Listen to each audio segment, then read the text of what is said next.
নতুন একটি সাহিত্য চর্চায় তোমাদের সবাইকে স্বাগত।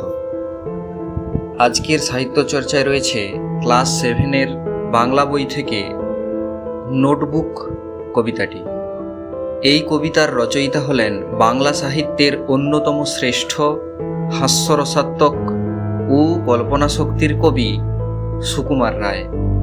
তার রচনায় যেমন হাসির রস রয়েছে, তেমনি রয়েছে চিন্তার খোরাক। নোট বই কবিতায় তিনি একটি কৌতূহলী শিশু মনের প্রশ্ন করার প্রবণতা, জানার আগ্রহ এবং পর্যবেক্ষণ ক্ষমতাকে অত্যন্ত সুন্দর করে মজার ভাষায় তুলে ধরেছেন। চলুন প্রথমে কবিতাটি শুনে নেওয়া যাক। এই দেখো পেন্সিল, নোট বইয়ে হাতে, এই দেখো ভরা সব কিলবিল লেখাতে। ভালো কথা শুনি যেই চটপট লিখি তাই। ফড়িংয়ের কটা ঠ্যাং আরশোলা কি কি খায়। আঙুলেতে আঠা দিলে কেন লাগে চট চট। কাতুকুতু দিলে গরু কেন করে ছটফট। দেখে শিখে পড়ে শুনে বসে মাথা ঘামিয়ে নিজে নিজে আগাগোড়া লিখে গেছি আমি। কান করে কটকট, ফোঁড়া করে টন টন। ওরে রামা ছুটে আয়, নিয়ে আয় লণ্ঠন। কাল থেকে মনে মোর লেগে আছে খটকা। ঝোলা গুড় কিসে দেয়, সাবান না পটকা। এইবারে প্রশ্নটা লিখে রাখে গুছিয়ে, জবাবটা জেনে নেব মেজ দাকে খুঁজিয়ে। পেট কেন কামড়ায় বলো দেখি, পারো কি? বলো দেখি ঝাঁঝ কেন জোয়ানের আরো কি? তেজপাতায় তেজ কেন, ঝাল কেন লঙ্কায়? নাক কেন ডাকে আর পিলে কেন চমকায়? কার নাম দুন্দুবি, কাকে বলে পড়নি? বলবে কি তোমরাও নোট বই পড়নি? সুকুমার রায়ের নোট বই কবিতাটি একটি আনন্দময়, কৌতূহল ভরা এবং শিক্ষামূলক কবিতা।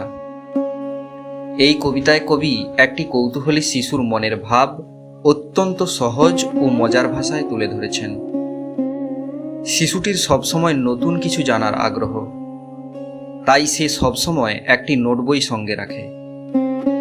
কোনো নতুন কথা শুনলেই, অদ্ভুত কিছু দেখলেই কিংবা মনে কোনো প্রশ্ন জাগলেই সে সঙ্গে সঙ্গে সেই নোট বইয়ে লিখে রাখে, যাতে পরে উত্তর জেনে নিতে পারে।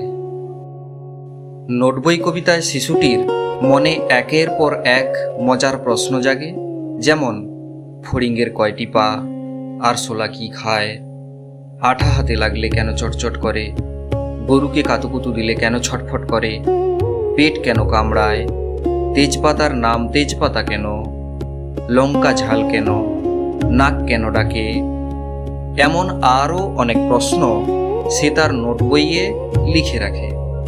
সে জানে সব প্রশ্নের উত্তর এখনই পাওয়া যাবে না, তাই বড়দের, বিশেষ করে মেজদার কাছ থেকে সুযোগ মতো উত্তর জেনে নেওয়ার পরিকল্পনাও করে। এই প্রশ্নগুলো শুনতে মজার মনে হলেও এগুলোর মধ্যেই লুকিয়ে আছে একটি শিশুর অনুসন্ধিৎসু মন। অনুসন্ধিৎসু অর্থাৎ অনুসন্ধান করা, কোনো কিছুকে জানার আগ্রহ রাখা। সে শুধু বই পড়েই সন্তুষ্ট নয়, বরং চারপাশের পৃথিবীকে বুঝতে চায়, নতুন নতুন বিষয় জানতে চায় এবং নিজের জ্ঞানকে সমৃদ্ধ করতে চায়। কবি এই কৌতূহলকেই শিশুর সবচেয়ে বড় সম্পদ হিসেবে তুলে ধরেছেন। নোট বই কবিতার মূল বক্তব্যই ছিল জ্ঞান অর্জনের প্রথম ধাপ হলো প্রশ্ন করা।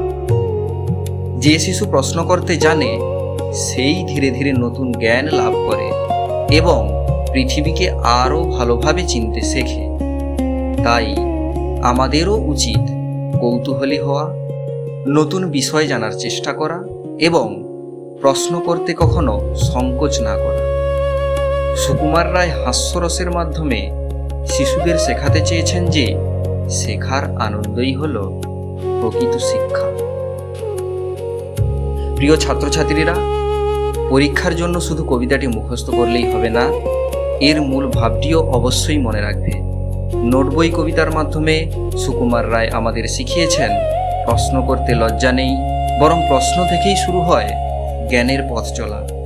তাই সবসময় কৌতূহলী হও, নতুন কিছু জানার চেষ্টা করো, আর শেখার আনন্দ কখনো হারিয়ে ফেলো না। সবাইকে দ্বিতীয় ইউনিট টেস্টের আন্তরিক শুভেচ্ছা ও অভিনন্দন। তোমরা ভালো করে সবাই পড়ালেখা করো, সুন্দর করে গুছিয়ে প্রশ্নের উত্তর লিখে এসো।